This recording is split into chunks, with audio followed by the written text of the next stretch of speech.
Hey guys, welcome back to the channel. Today we're going to be out in one of the main gardens planting our sweet corn. And we've been working hard getting the plot ready to go. But the sweet corn is a main staple crop here on the homestead. And it's also one that we also take particular pride in. So we've tried to help some other folks along the way get their sweet corn planted and get it up to speed. But today we're going to be out here in the garden. We'll show you how we do it. We'll try to explain the process and any little tips and tricks we come across. But for now, let's get out there to the corn plot and let's get something done. Alrighty guys, we're out here at the corn garden and what we typically call the corn plot, and we're getting ready to plant our sweet corn. We're a little late getting it in, but we got a long growing season here in Tennessee, so it's not going to be a problem. But as you can see, we've got 10 raised rows to plant, and had some people ask about the tire tracks in the garden. How we create that is we deep till the soil several times. That helps get rid of the weeds. We'll till it and then we'll let it sit for a little bit, let the weeds come in, till it again, let those weeds come in, till it again, and it doesn't stop it, but it really cuts down on them. So guys, we've got our 10 raised rows here. We create those. I've had some people ask about the tire tracks in the garden. We create those, like I said, by deep tilling. And then I run over it with the tractor, and every other row is one set of tractor prints, and then I move over and I drive in between my rows, and that creates these raised roads. That gives us room to walk down through the garden and do our planting, and the compressed soil between the rows helps cut down on the weeding, so it makes them a little less tolerant to grow. You can see we got a few in there, but we'll come through the sweet corn. We always plant, and then we'll come back through when it's 18 inches tall, and we'll do the one and only weeding that we do for the sweet corn. So what we'll do, we're not gonna use this entire plot here. We've got 10 rows.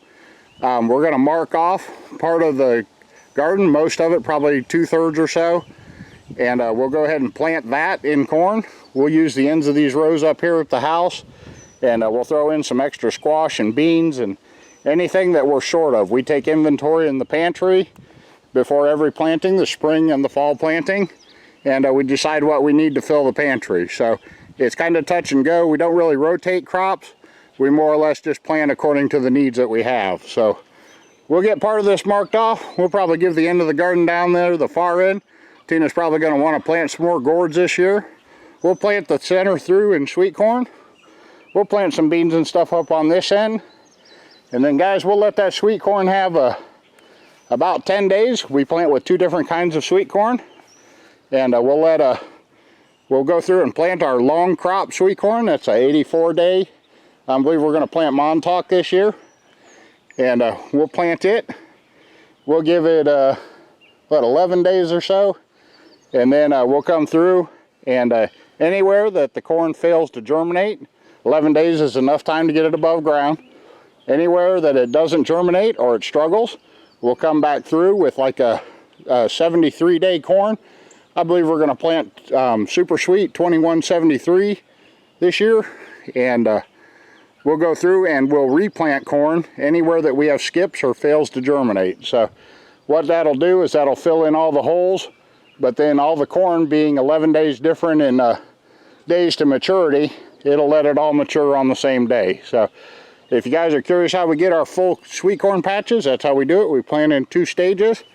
Anywhere that skips in the first stage, we replant in the second. So guys, we'll go ahead. We're going to mark off what part of the garden we're going to use for corn, and then we'll bring you back, show you that, and then we'll get to planting.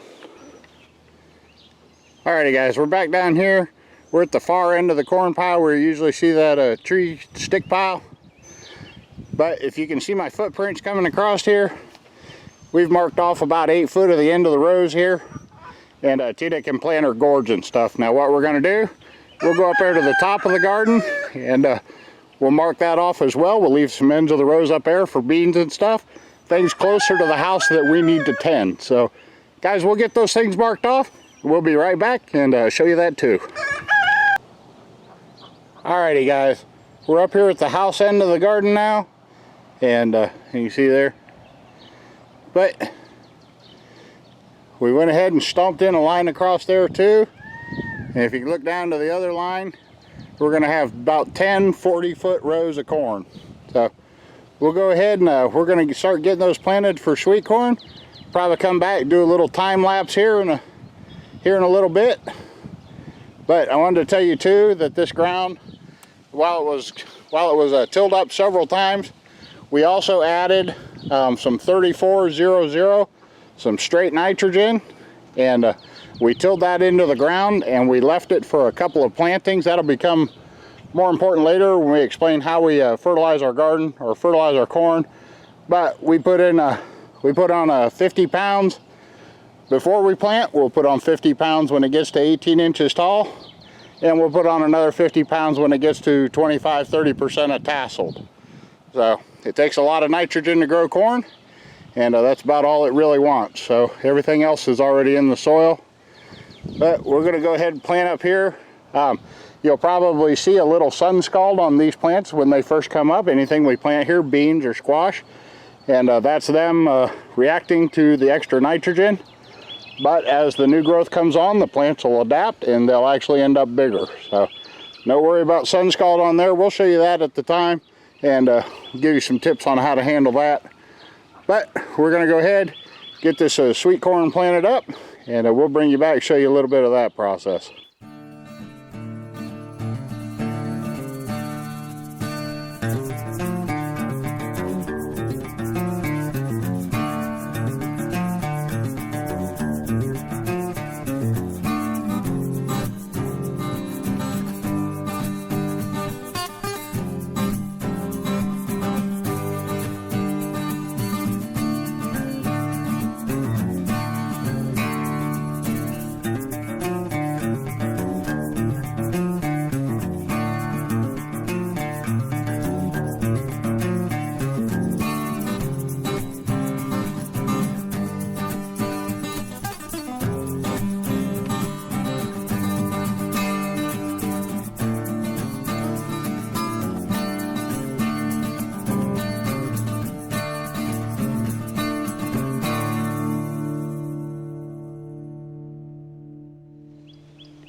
Alrighty, Tina, take a break here for a second.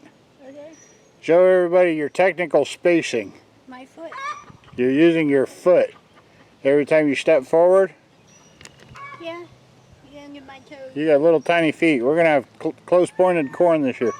Now show them your technical planting gauge. I have a little stick. You have a stick. Yeah, my thumb got sore, so I'm using a stick. Thumb got sore, so you're using a stick. Yeah. We can hold the stick to the correct planting depth and Yep. get it down there in the ground. All right, you got any messages for the good folks at home?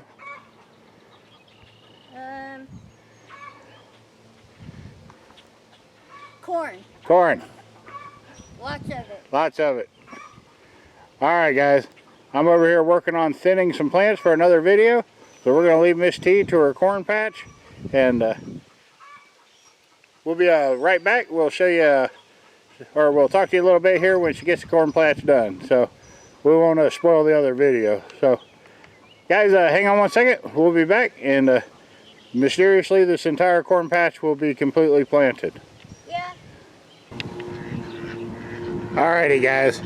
We're up here on the back porch looking down over the corn plot, and the area that we had stepped off for corn is completely planted now. Tina worked pretty hard getting that corn in there and got it all planted up, but we were filming a video over here transplanting some squash and stuff, and Tina came over to help us water, and she had come right from planting corn, and a couple of people had commented that she looked a little run down or peaked, and we're gonna back up here now and we're gonna interview Tina. So I'm fine. She says she's fine. I'm all cooled off and clean. I'm fine. But wanted to let you guys know she's okay. She has a medical condition that causes some rosacea in her cheeks, and sometimes she'll go kind of pale when she's working, but the rosacea will show up. So kind of has an odd look to it. And did I just say you were odd looking? Yeah. Yeah? It's okay. You're not odd looking. It's okay. But we didn't want anybody to worry. Tina is fine. The corn is planted, and I'll be right back to talk to you in just a second. Alrighty guys, that's about going to wrap it up for the sweet corn planting video. Glad y'all got to see Tina was okay, and she had popped over during our transplanting video and she looked a little peaked, but guys, she's fine, and she's used to working out in the sun. She enjoys it, and she really enjoys planting. So guys, don't worry about Tina. She's doing okay, but she does appreciate everyone's concern. So anyway guys, that's our corn planting video. We've got the corn in there now. We planted a long variety, and we're going to give that about 11 days. We'll wait to see if there's any failures to germinate or skips in the planting, and then we'll go back over it with a shorter day corn. And guys, that's one of the main secrets to how we fill in our corn plot. And if you guys are interested in a full video explaining how we grow our sweet corn, we'll kind of cover this stuff along the way this year. But we put out one a couple years ago. A lot of people have found it helpful. I'll put a link to it up here in the corner somewhere. But it's called Planting Sweet Corn, a Recipe for Success. So guys, that's a more complete video of how we do it. But we're going to let you follow along with this year's crop too, and we'll kind of explain things again as we go along. So anyway, we're going to get out of here. Thank you for spending your time with us. Guys, that's the first step in planting the sweet corn. When we come back and we do our replanting and stuff, we'll jump back in and show you that when we get to it. So guys, we're going to get out of here. Hope you have a wonderful day. We'll catch you in the next one.